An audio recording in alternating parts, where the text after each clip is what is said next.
Hello aspirants. कैसे हैं आप सब? कैसी तैयारी चल रही है आप सबकी? आई होप सब अच्छे से पढ़ाई कर रहे होंगे, सबकी तैयारी अच्छी चल रही होगी। Aspirants, welcome to our YouTube channel knowledge hub. Knowledge hub में आपका एक बार फिर से स्वागत है। और आज हम सभी एस्पिरेंट्स के लिए एक मज़ेदार कंटेंट लेके आए हैं जिसको पढ़ के आपको काफ़ी मज़ा आने वाला है। ठीक है, तो चलिए बिना किसी देरी के शुरुआत करते हैं, उस कंटेंट की तरफ बढ़ते हैं। और वीडियो के लास्ट तक बने रहिए। और अगर आप चैनल पर नए हैं तो चैनल को सब्सक्राइब जरूर करिए। वीडियो को लाइक करते हुए चलिए आगे बढ़ते हैं, अपना कंटेंट शुरू करते हैं।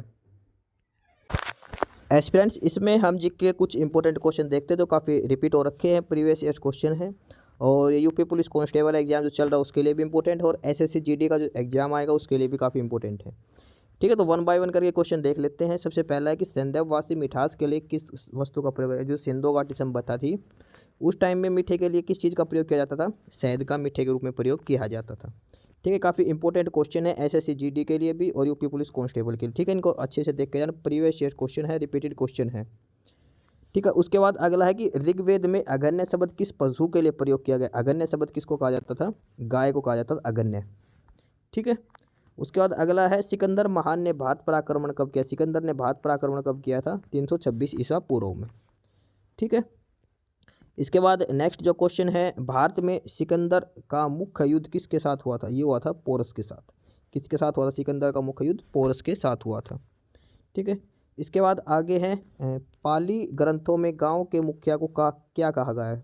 पाली ग्रंथों में गांव के मुखिया को क्या कहा गया है? और वो है भोजक। क्या कहा गया है? भोजक। ठीक है, उसके बाद अगला है उज्जैन।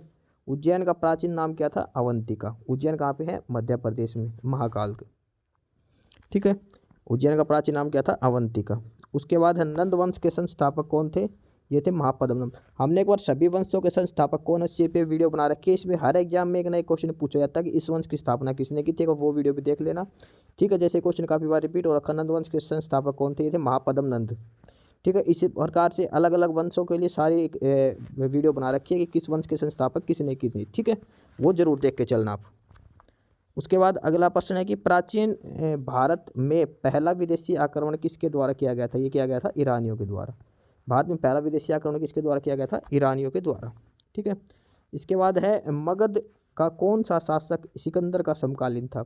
जिस टाइम सिकंदर का राज था उस टाइम मगध का शासक कौन था? ये था धनानंद। कौन था? धनानंद। ठीक है, इसके बाद आगे है नंद वंश का अंतिम सम्राट कौन था? धनानंद। महापद्म नंद ने नंद वंश की स्थापना की थी और अंतिम शासक कौन था? धनानंद था। ठीक है, नंद वंश का। उसके बाद अब बिंदुसार ने विद्रोहियों को कुचलने के लिए अशोक को कहाँ भेजा था? बिंदुसार ने विद्रोहियों को कुचलने के लिए अशोक को कहाँ भेजा था? तक्षशिला में भेजा था। कहाँ पे? तक्षशिला में।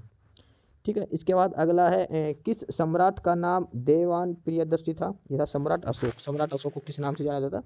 देवनाम प्रियदर्शी के नाम से। ठीक है, उसके बाद अगला कलिंग युद्ध कब हुआ था? कलिंग युद्ध हुआ था 261 ईसा पूर्व, 261।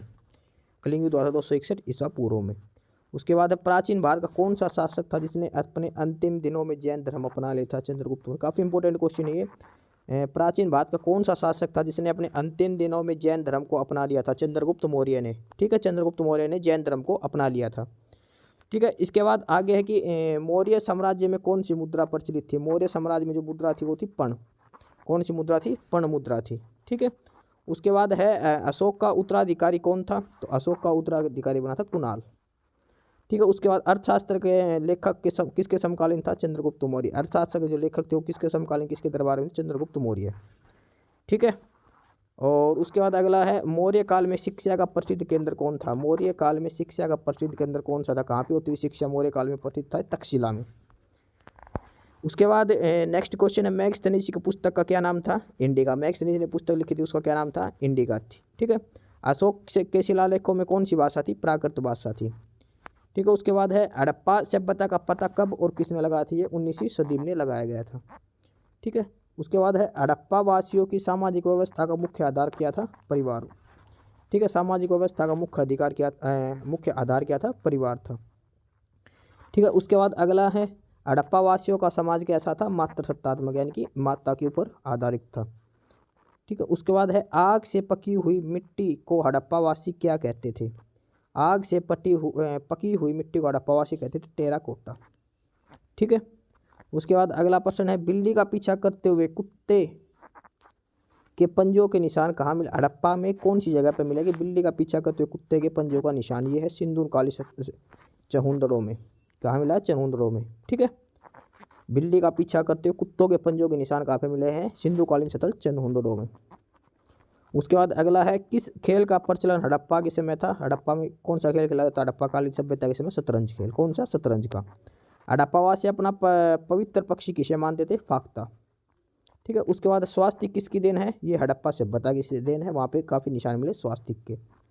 कपास की उपज की पहली जानकारी कहाँ मिली थी? हड़प्पा में। कपास की उपज कहाँ पे भी होती थी? हड़प्पा काल में होती थी। ठीक है, उसके बाद कपास को यूनानी क्या कहते थे? कपास जो है उसको यूनानी लोग क्या कह के बोलते थे? शिंडोल। उसके बाद अगला है, खेत की जुताई के लिए किसका उपयोग किया जाता था? खेत की जुताई के लिए हल का प्रयोग किया जाता सिंधु घाटी सभ्यता में भी। ठीक है, ये क्वेश्चन फिर से रिपीट है, सिंध्यवासी मिठास के लिए किस चीज़ का प्रयोग करते थे? शहद का। ये काफ़ी बार एग्जाम में रिपीटेड क्वेश्चन है, तो देख लेना, शहद का प्रयोग करते थे सिंध्यवासी मिठास के लिए। ठीक है, उसके बाद है, हड़प्पा के समय व्यापार की कौन सी प्रणाली प्रचलित थी? वस्तु विनिमय। वस्तु विनिमय का मतलब होता है कि आप एक चीज़ के बदले में दूसरी चीज़ ले लो, कुछ चीज़ दे दो। जैसे कई पहले होता था ना, अनाज के बदले में फल सब्जी ले लेते थे, वो चीज़ वस्तु विनिमय। आप एक वस्तु दूसरे वस्तु के बदले में आप कोई दूसरी एक्सचेंज करना। ठीक है, उसके बाद है, हड़प्पा के लोगों ने नगरों और घरों के विन्यास के लिए किस पद्धति को अपनाया था? जो घर और नगर थे किस पद्धति में थे? ग्रिड पद्धति में बनाए गए थे हड़प्पा के। ठीक है, और उसके बाद अगला है, हड़प्पा सभ्यता में शहरीकरण की मुख्य विशेषता क्या थी? निकास प्रणाली। शहरीकरण की जो मुख्य विशेषता क्या थी? वो निकास प्रणाली थी। ठीक है, उसके बाद अगला कि हड़प्पा में जो लिपि और धर्म है उसकी जानकारी कहाँ से मिलती है? तो ये सिंधुकालीन मोहरों से, जो सिंधु समाज की उस टाइम की जो मोहरें हैं उनसे मिलती है। ठीक है, उसके बाद है, चित्राक्षर लिपि को और किस नाम से पुकारा जाता है? उसको बोलते हैं बेंड्रोफ्रेडम लिपित। उसके बाद है, आज़ादी यानी कि 1947 के बाद में सबसे अधिक कहाँ हड़प्पाकालीन स्थल मिले हैं? गुजरात में। भारत की आज़ादी के बाद कहाँ पे मिले हैं? गुजरात के अंदर मिले हैं। वह कौन सा हड़प्पाकालीन स्थल है जो त्रिस्तरीय था? और यह था धोलावीरा। कौन सा था? धोलावीरा। ठीक है, इसके बाद चावल के उत्पादन के साक्ष्य किस सिंधुपुरा स्थल से मिले हैं? रंगपुर और लोथल। चावल कहाँ से मिला? रंगपुर और लोथल से। ठीक है, तो ये क्वेश्चन थे, ये कुछ हिस्ट्री के क्वेश्चन है जो काफ़ी रिपीटेड क्वेश्चन है, और ये एग्जाम के किसी ना किसी शिफ्ट में पहले पूछे गए क्वेश्चन है। ठीक है, ये एसएससी जीडी में भी इनमें से कोई ना कोई क्वेश्चन रिपीट होएगा, और ये जो यूपी पुलिस कांस्टेबल है इनमें से भी। तो एक बार ये देख के जाना, और हमने और भी क्लासेस डाले कि वो देख के जाना। ठीक है, किसी ना किसी में कोई टॉपिक में जरूर क्वेश्चन बनते हैं, सारे प्रीवियस ईयर से most important most repeated question का सेट है ये।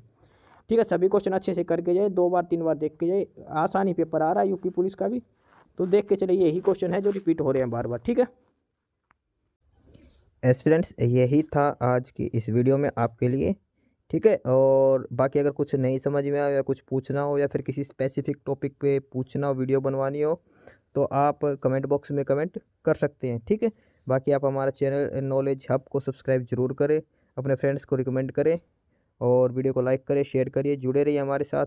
मिलते रहेंगे आपके साथ रोज़ रोज़ नए कंटेंट के साथ, नई अपडेट्स के साथ। ठीक है, और चैनल को शेयर जरूर करें अपने फ्रेंड्स के साथ। एक बार फिर से जो एस्पिरेंट्स जो कैंडिडेट्स नए हैं वो चैनल को सब्सक्राइब जरूर करें, अपने चैनल नॉलेज हब। ठीक है, मिलते हैं नई अपडेट्स के साथ, तब तक के लिए बाय।